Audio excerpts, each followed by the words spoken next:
Diamond jetty ঘাটে। এই দেখুন জেটি ঘাট।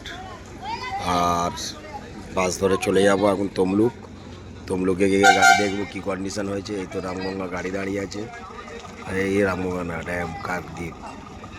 ঠিক আছে, ট্রেন আসবে, লঞ্চ আসলে প্যাসেঞ্জার পাবে।